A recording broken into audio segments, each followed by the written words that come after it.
I'm professor ABSV Ranga Rao. Your watching my perspective Telugu. August 5, 2024న బంగ్లాదేశ్ ప్రధానమంత్రి అయినటువంటి షేక్ హసీనా గారు అనివార్య పరిస్థితుల్లో, అత్యవసర పరిస్థితుల్లో తన యొక్క ప్రాణానికి హాని జరుగుతుందని మిలిటరీ వాళ్ళు చెప్పడం వల్ల ఆవిడ తన పదవికి రాజీనామా చేసి భారతదేశానికి పారిపోయి వచ్చారు. మన భారతదేశం ఆవిడికి తాత్కాలికంగా ఆశ్రయాన్ని ఇచ్చింది. బంగ్లాదేశ్లో ఆవిడ ఇక్కడ ఇండియాకు వచ్చిన దగ్గర నుండి బంగ్లాదేశ్లో అవామీ లీగ్ పార్టీ యొక్క మినిస్టర్ల మీద, ఎంపీల మీద, కార్యకర్తల మీద, మైనారిటీస్ మీద, ముఖ్యంగా హిందువుల మీద విపరీతమైన దాడులు మొదలైనాయి.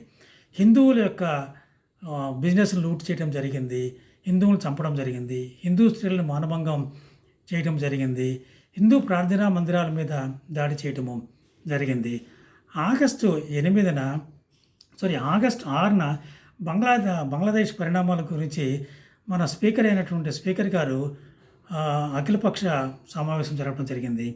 తర్వాత ఆగస్టు 6నే మన యొక్క ఎక్స్టర్నల్ అఫేర్స్ మినిస్టర్ గారు అక్కడ 2 సభల్లోనూ ఒక స్టేట్మెంట్ ఇవ్వడం జరిగింది. బంగ్లాదేశ్లోని మైనారిటీస్ యొక్క సిచ్యువేషన్ని మానిటర్ చేస్తున్నాము అని ఆయన చెప్పడం జరిగింది.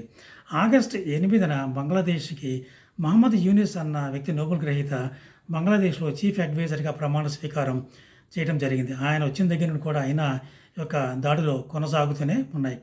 ఆగస్టు 10న బంగ్లాదేశ్లోని హిందువులు ఢాకాలోను, చిటగాంగ్లోనూ శాంతియుతంగా ఒక నిరసన ప్రదర్శన చేశారు. మమ్మల్ని ఎందుకు చంపుతున్నారు, మా మీద ఎందుకు మీరు దాడులు చేస్తున్నారు, మేము కూడా బంగ్లాదేశ్ పౌరులమే కదా, మా మీద ఈ దాడులను ఆపండి అని చెప్పి వారు ప్రదర్శన చేయడం కూడా జరిగింది. ఆగస్టు 13న మహమ్మద్ యూనిస్ గారు ఢాకాలోని ఢాకేశ్వరి మాత ఆలయాన్ని సందర్శించి అక్కడ పూజారులతో మాట్లాడి బయటకు వచ్చి విలేకరులతో మాట్లాడుతూ బంగ్లాదేశ్లో హిందూ ముస్లిం తారతమ్యాలు ఏమీ ఉండవు, ఏ మతానికి వివక్ష చూపమో, అందరినీ ఒకేలాగా చూస్తామని చెప్పడం కాకుండాను బంగ్లాదేశ్లోని యువతని హిందూ మందిరాలని కాపాడండి, అటాక్ చేయకుండా కాపాడని కూడా ఆయన చెప్పడము జరిగింది. అలాగే ఆగస్టు 23న బంగ్లాదేశ్లో వరదలు వచ్చినాయి. 11 జిల్లాలు అతలాకుతలమైనాయి. దీనికి కారణము ఇండియానే అని చెప్పి బంగ్లాదేశ్ మీడియాలో బాగా ప్రచారం చేయడం జరిగింది.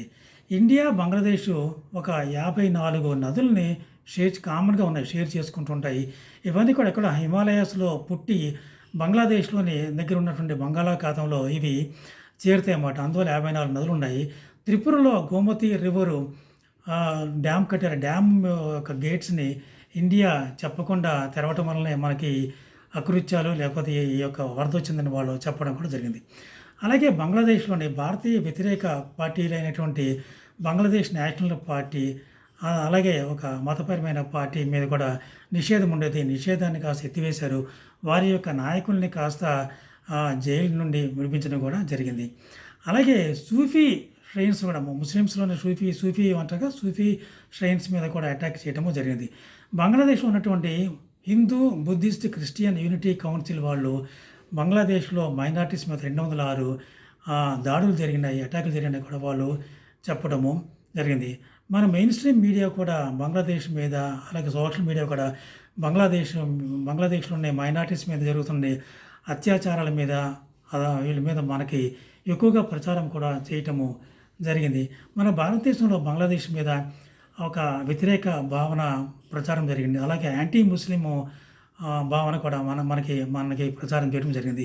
ఈ నేపథ్యంలో మన board of cricket control of India వాళ్ళు ఇండియాలో బంగ్లాదేశ్ ఇండియా క్రికెట్ మ్యాచ్లు నిర్వహిస్తున్నారు. సెప్టెంబర్ 19 నుండి అక్టోబర్ 12 వరకు 2 టెస్ట్ మ్యాచ్లు, 3 T20 మ్యాచ్లు బంగ్లాదేశ్ క్రికెట్ టీము ఇండియాలోని క్రికెట్ టీం తోటి వాళ్ళిద్దరికి మ్యాచ్లు నిర్వహిస్తున్నారు అన్నమాట. ఇది సరైన సమయమేనా? బంగ్లాదేశ్ మీద వ్యతిరేక వైఖరి ప్రజల్లో బాగా ప్రచారం చేసిన ఈ నేపథ్యంలో ఇప్పుడు ఈ మ్యాచ్లను కండక్ట్ చేయవలసిన అవసరం ఉందా? దీన్ని రీషెడ్యూల్ చేసుకోవచ్చు కదా ఒకవేళ నిజంగా అవసరమైతే. అంటే బీసీసీఐకి ఒక వ్యాపారము, డబ్బు సంపాదించడమే అన్న లక్ష్యమే తప్ప ఈ యొక్క దేశం గురించి ఆలోచించరేమోనని ప్రజల్లో దాని మీద ఒక అపవాదు రావడానికి అవకాశం ఉంది కదా. ఈ యొక్క నిర్ణయాన్ని, అలాగే జాతీయతావాదాన్ని, తర్వాత దేశభక్తిని కూడా ప్రబోధించే మన యొక్క బీజేపీ గవర్నమెంట్ కూడా దీనికి ఆమోదం తెలిపి ఉండొచ్చేమో అని కూడా మనం అనుకోవచ్చు. ప్రస్తుతం బంగ్లాదేశ్ మీద మన గవర్నమెంట్ వైఖరి ఏంటంటే, ఎటువంటి నెగెటివ్ స్టేట్మెంట్స్ ఏమీ ఇవ్వలేదు. వెయిట్ అండ్ వాచ్ అప్రోచ్ మన బంగ్లాదేశ్ మీద మన యొక్క ప్రభుత్వం యొక్క వైఖరి. మెయిన్ స్ట్రీమ్ మీడియా కూడా ఈ యొక్క క్రికెట్ మ్యాచ్‌ల గురించి ఎక్కడ ఏమి ప్రచారం చేయట్లేదు. చాలా మౌనం వహిస్తున్నాయి.